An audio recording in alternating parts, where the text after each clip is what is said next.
The Nigerian Union of Railway Workers, an affiliate of the Nigerian Labour Congress, has announced an indefinite nationwide strike set to commence at midnight on Monday, June 3rd, 2024. The decision to strike stems from what the union perceives as the federal government's insensitivities to two critical issues. Firstly, the government's failure to reach an agreement on a new national minimum wage as directed by organized labor. Secondly, the government's refusal to revert electricity tariffs to 66 naira per kilowatt hour and its implementation of a banded electricity system.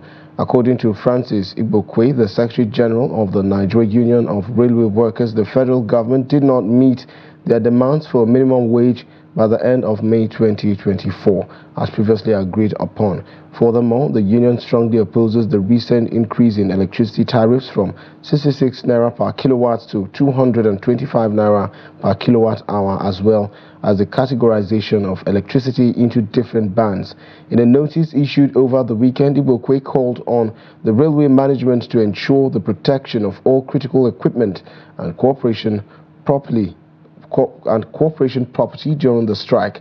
The strike action is expected to significantly disrupt passenger and freight rail services across Nigeria. Passengers planning to travel by train after June 3rd are advised to contact the Nigeria Railway Corporation for the latest information on service availability and alternatives.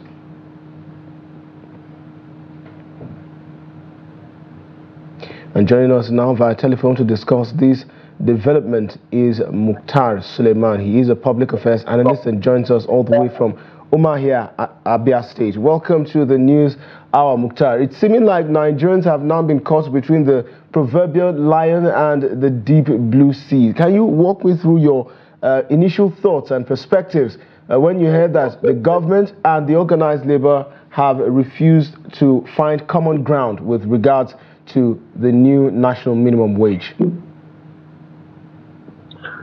Thank you very much. It's always a pleasure to be here at Trust TV, really big friend of the house.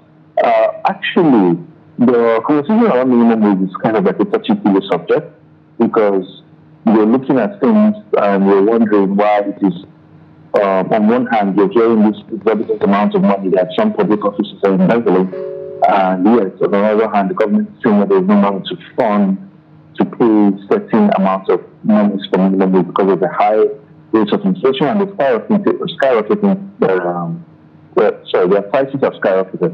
But even as we begin to do all of that, I don't think what we need to do is to pump more money in the hands of people. Because if you do that, it's going to worsen the inflation. If purchasing power go up, the cost for price and commodities will go up. Inflation rates will also go up as well, together with it. And aside from that, I think it's high time the organized labor stops looking at minimum wage from just the government lens. It's also the organized private sector as well. The organized private sector also has to factor in how they're going to pay back over 400,000 that they're asking to do minimum wage. It's not going to be possible for businesses because most businesses are going to struggle significantly for them to be able to reach that amount of money. So I think this is also something that the government, the labor unions, and other unions need to also look at. We can't look at it from just the lens of the government alone, because primarily what the labor union is saying is if the 470,000 is approved by the federal government, then the domestic workers, the best meaning the domestic workers in the house should be that 470,000 naira. How much is my salary in the private sector? For me, I work in the private sector, for example. So I think these are things that we also need to consider. We need to consider that there are several nuances around this thing, and we have to be realistic in our demand. I don't think the government will find it very difficult to pay this amount of money because, of course, we know that the government might, at least the big might. But then, consistently for the next 10 years, when our internal generated revenue is depleted as a nation. So I think what Labour should be asking for is a reasonable amount, and I think 60 to 70,000 naira for minimum wage. If you look at the economic realities, it's actually a fair start. So when we start from there, then they should request for other systems and structures to be in place.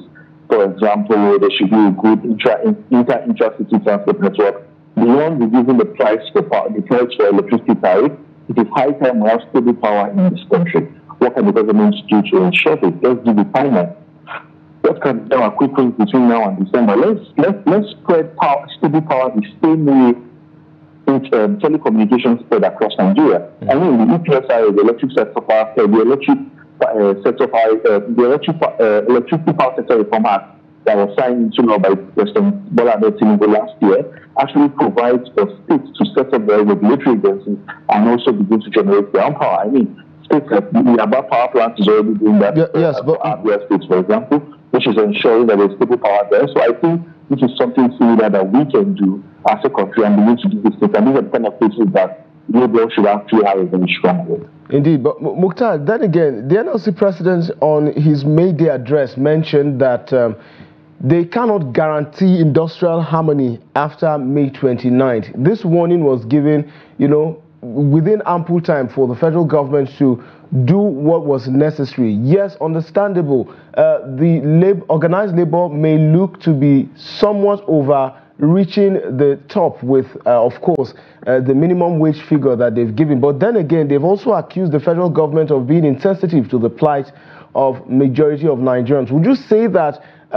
this stand of the organized labor, is enough to defend the reason why they've brought out this humongous sum of money to the federal government, to at least get some commitment from them? Again, the government has made its commitment. The government said it's willing to pay 60,000. I don't think we have to keep looking at this thing from the government ends. I think that is where we're making a mistake. It's not just about the government, it's also about the private players and those ones who are also employers of labor. The free trade area that we are watching in Nigeria currently, it's not in its best shape or form. We are buying petrol at premium price to generate primary source of power. That's the problem. Our roads are not good for inter and intra-city transportation. The inter and intra-city transportation is very expensive. The way which we are really help with transporting goods across the country is reducing as fast as it can. I mean, just a few days ago, a few weeks ago, the train from just Kaduna Road. These are the places I think we should be.